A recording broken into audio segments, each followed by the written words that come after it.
क्या नहीं करना चाहिए ये आप पर निर्भर करता है। कबीर साहब कहते हैं मानुष जन्म चूके अपराधी, यह मनुष्य जन्म को पा करके, मनुष्य शरीर को पा करके अगर आपने अपने जीवन में पारलौकिक कार्य नहीं किया, सत्संग नहीं किया, भजन नहीं किया, ध्यान नहीं किया, सुमरन नहीं किया, तो आप चूक गए, आप वंचित रह गए, आप भक्ति से वंचित रह गए, अपने जीवन को सजाया नहीं, संवारा नहीं, तो आपका जीवन बेकार हो जाएगा।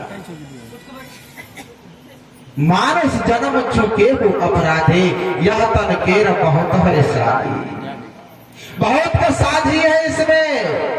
क्यों? सजन मरने के बाद क्या होगा? पंच तत्व से बना हुआ शरीर है, सब अपने अपने में समाहित हो जाएगा। यह मृत शरीर का क्या होगा?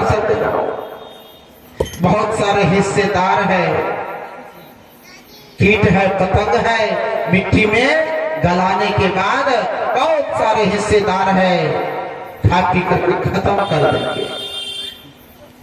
हे सज्जनों, यह मानुष जीवन के विशेषता के महत्ता के बारे में कबीर साहब कहते मानुष जन्म चूके हो अपराधी, यह तन केर बहुत है साजे। और गौस्वामी तुलसीदास जी रामचरितमानस में लिखे हैं, रामचरितमानस की प्रसिद्ध पंक्ति है, आप लोग जरा ध्यान से सुने, बहुत प्रसिद्ध पंक्ति है। क्या है? गौस्वामी तुलसीदास जी लिखते हैं यह मानव शरीर के विशेषता के महत्ता के बारे में, बड़े भाग मानुष तन पावा, सुर दुर्लभ सत ग्रंथ गावा।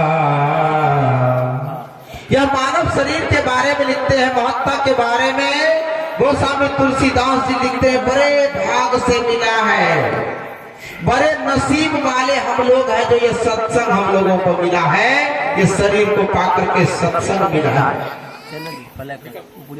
बड़े नसीब वाले हैं। सज्जनों, सभी आदमी अपने अपने घर से प्रयास किए हैं, सबको अपना अपना काम है, धंधा है, लौकिक कार्य है, और सभी आदमी उलझे हुए हैं, लेकिन सत्संग के लिए समय निकाले हैं। क्या? गोस्वामी तुलसीदास जी लिखते हैं बड़े भाग पाइए सत्संगा, बिनु प्रयास होई भव भागा। बिना प्रयास से सत्संग नसीब होने वाला नहीं है। ये सत्संग में जो आए हैं प्रयास किए हैं तब आए हैं। कितना व्यक्ति को अंदर में बैठा हुआ जो वह पाप है, उनके जो कर्म है, उनको कभी उठाएगा, कभी बैठाएगा, कभी घर से आने में वंचित कर देगा। काम इतने हो जाएंगे कि सत्संग में नहीं जा पाएंगे। सोचते सोचते समय बीत जाएगा, अब जाएंगे, लेकिन जा नहीं पाएंगे। हम लोग बड़भागी है जो सत्संग हम लोगों को मिला है, नसीब वाले हैं जो सत्संग हम लोगों को मिला है, सत्संग में आए हैं। भाग के दृष्टिकोण से होता है, भाकर को भाग माने हिस्सा, अब आकर गोया से जो भाग माने नसीब। कितना सुंदर शरीर मिला है और शरीर को पाकर के सत्संग मिला है, कितने नसीब वाले हैं। और यह सत्संग कैसे मिलता है? जब पुण्य का उदय होता है आपके अंतर आत्मा में, तब जाकर के सत्संग मिलता है। सज्जनों, कितना व्यक्ति का जीवन तो सोचते सोचते नरक बन जाता है, वह सत्संग में जा नहीं पाता है, न सुन पाता है, न कर पाता है, न कभी करा पाता है। आप कितने बड़भागी हैं। एक बार गिद्ध और गिद्धनी मिल करके चले गए ब्रह्मा जी के पास, ध्यान से सुनिए। गिद्ध और गिद्धनी मिल करके ब्रह्मा जी के पास चले गए। अब ब्रह्मा जी को कहते हैं, हे ब्रह्मा जी, आपने मुझे सबसे नीचा वाला जोनी में दे दिया, आप तो सृष्टि करता है। कहते हाँ, कहते मुझे ऐसा जोनी में आप मुझे दिए हैं कि मुझे मरा हुआ माल मवेशी का सरा गला पचा हुआ मांस खा करके जिंदा रहना पड़ता है। इस जोनी से नीचा कोई जोनी है ही नहीं। अब ब्रह्मा जी कहते हैं इस जोनी से भी नीचा कोई जोनी और है। गिद्ध और गिद्धनी कहती है हम वैसे नहीं मानेंगे, साबित करके बताइए। कहते चले जाओ एक नदी किनार, वहां पर एक वृक्ष है, अब पानी के सतह की ओर वह वृक्ष झुकी हुई है, उस पर बैठ जाना, जवाब मिल जाएगा। गिद्ध और गिद्धनी चली गई नदी के किनार, वहां पर वृक्ष है, अब वृक्ष पर बैठ गए, पानी के सतह की ओर वृक्ष झुकी हुई है, जाकर के बैठ गए। कुछ ही देर के बाद गिद्धनी को पैखाना लग गया, गिद्धनी को पैखाना लग गया। अब पेड़ पर से वृक्ष पर से पैखाना कर दिया, कहां पे? पानी में। अब पानी में कौन रहती है? मछली। टपाक से जो है मछली खा गई पैखाना को। कुछ ही देर में एक कसैया जाल लेकर के आया और जाल को फेंका, उसी मछली को बधा करके लेकर के चले गया। क्या किया? कसैया उस मछली को खा गया। हे सज्जनों, गिद्ध और गिद्धनी कहती है ब्रह्मा जी ठीक ही कहते हैं, इस जोनी से भी नीचा कोई जोनी और है। गोस्वामी तुलसीदास जी कहते हैं जो बड़े भाग मानुष तन पावा, बड़े भाग से हम लोगों को यह शरीर मिला है। ये कौन कह रहे हैं? गोस्वामी तुलसीदास जी महापंडित वो कह रहे हैं। कबीर साहब क्या कहते हैं? मानुष जन्म चुके अपराधी, यह तन के बहुत है साधी। साझी है। हे सज्जनों, यह मनुष्य तन का बहुत बड़ी विशेषता और महत्ता है।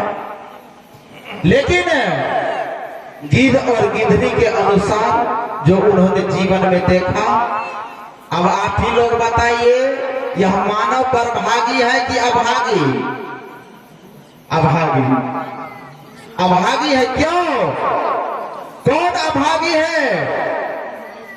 वह मछली खाने वाले कितने सरे गले पचे हुए अवशिष्ट पदार्थ को खाया गिद्ध और गिद्धनी, उससे भी अवशिष्ट पदार्थ पैखाना बन के निकला, वो खा गई मछली, और मछली को खा गए मानव। मानव अभागी है कि बरभागी है? हे सज्जनों, मछली खाने वाले, मांस खाने वाले, कसाई टाइप के जितने व्यक्ति सब अभागी, बरभागी नहीं है। लेकिन जो नहीं खाते हैं, जो वैष्णव है, जो संत प्रवृत्ति के हैं, वो बरभागी है। कसाई अपने जीवन में बहुत पूजा करता है, अर्चना करता है, शिव जी का पुजारी है, शिव जी का पुजारी है, रात दिन पूजा करता है, पाठ करता है, लेकिन वह कसाई का काम नहीं छोड़ता है। आज भी शिव का भक्त बहुत सारे हैं संसार में। शिव के नाम से तो शिव चर्चा भी हो रहा है, होता है कि नहीं? शिव के नाम से लोग शिव चर्चा भी करते हैं, खूब करते हैं, पूजा करते हैं, पाठ करते हैं, लेकिन शिव का जो भक्त है, मांस मछली अंडा गंडा खाना छोड़ते नहीं है, कसाई की तरह। हे सज्जनों, वह कसाई क्या करते हैं? एक दिन रास्ते में जाते हैं तो संत कबीर साहब उनको मिल जाते हैं, तो संत कबीर साहब से प्रश्न करते हैं, हे संत कबीर साहब, मैंने तो अपने जीवन में बहुत भक्ति करता हूँ, पूजा करता हूँ, तीर्थ करता हूँ, व्रत करता हूँ, मैं तो शिव का भक्त हूँ, भगवान शिव का पूजा करता हूँ, सभी देवी देवता को, दुर्गा को, भगवती को मानता हूँ, लेकिन संत कबीर साहब से कहते आप देवी देवता दुर्गा को नहीं मानते हैं, मरने के बाद आपको नरक होगा, हम लोगों को स्वर्ग होगा। संत कबीर साहब इस धरी धाम पर, धरती पर ऐसे संत हुए हैं जिसको तर्क के आधार पर समझाने के लिए कहीं जाना नहीं पड़ता था। संत कबीर साहब क्या कहते हैं, ध्यान से सुनिए। काम करे कसाई का, लेते हो हरि का नाम, अरे आशा है बैकुंठ का, क्या पूर्वक है भगवान। संत कबीर साहब कहते हैं, काम करे कसाई का, लेते हो हरि का नाम, आशा है बैकुंठ का, क्या बुर्बक है भगवान। कहते भगवान इतनी बुर्बक नहीं है, तुम कसाई का काम करते हो और तुमको बैकुंठ हो जाएगा। कसाई सोचा, गपशप न करे माता जी, इधर देखे, इधर गपशप न करे बीच में। कसाई कहता है मेरे पक्ष में डिग्री नहीं हो रहा है। जो इस तरह के व्यक्ति है, मांसाहारी व्यक्ति, पूजा पाठ में तो तल्लीन रहते हैं, लेकिन वह मांस मछली वगैरह वगैरह खाना नहीं छोड़ते हैं, पूजा लेकिन खूब करते हैं। वो सोचते हैं कि मेरे पक्ष में कुछ व्यक्ति समर्थन कर दे, डिग्री हो जाए मेरे पक्ष में। और उसके पक्ष वाला जब व्यक्ति मिल जाता है तो उसको मन लगता है। हे सज्जनों, कसाई सोचा है, कबीर साहब ने तो ऐसा कहा, चलते हैं गोस्वामी तुलसी जी के पास। तुलसी जी क्या कहते हैं, तो तुलसी जी के पास जाते महापंडित गोस्वामी तुलसीदास जी। कहते हैं तुलसीदास, मैं अपने जीवन में शिव का बहुत बड़ा भक्त हूँ, पूजा करता हूँ, अर्चना करता हूँ, भक्ति करता हूँ। मुझे आप बताएं, मरने के बाद मुझे स्वर्ग होगा कि नरक होगा? मैं तो अपने हिसाब से कहता हूँ मरने के बाद मुझे तो डायरेक्ट स्वर्ग होगा। ये देवी देवता दुनिया जहां किसी को मानने वाले, भगवान को नहीं मानने वाले, ये संत लोग जो है जो नहीं मानते उसको तो नरक हो जाएगा। आप क्या कहते हैं? गोस्वामी तुलसीदास जी कहते हैं, जो सिर काटे आन का, अरे आपन ले कटा, तुलसी यह संसार में, अरे बदला कहीं न जाए। दूसरा धक्का लगा, कसाई को ऐसा धक्का लगा कि मेरे पक्ष में डिग्री नहीं हो रहा है भाई। काम करे कसाई का, लेते हो हरि का नाम, आशा है बैकुंठ का, क्या बुर्बक है भगवान। ये तो कबीर साहब कहते हैं और तुलसी जी कहते हैं, जो सिर काटे आन का, अरे आपन ले कटाए, और तुलसी या संसार में तो बदला कहीं न जाए। आन माने क्या होता है? दूसरा कोई। तो दूसरा व्यक्ति, दूसरा जीव जंतु को मारने वाले, मांस खाने वाले व्यक्ति कैसे होंगे? जो सिर काटे आन का, तो बदला में अपना सिर कटाने के लिए तैयार रहिए। दुर्गा के नाम पर, देवी के नाम पर, भगवान के नाम पर, भगवती के नाम पर क्या करते हैं? ये बकरे का बलि करवाते हैं, मूरन करवाते हैं, प्रसाद करवाते हैं। बेटी हो जाए तो मैं आपको तो खस्सी चढ़ा दूंगा, है? हे सज्जनों, ये सब अज्ञानता के कारण होता है।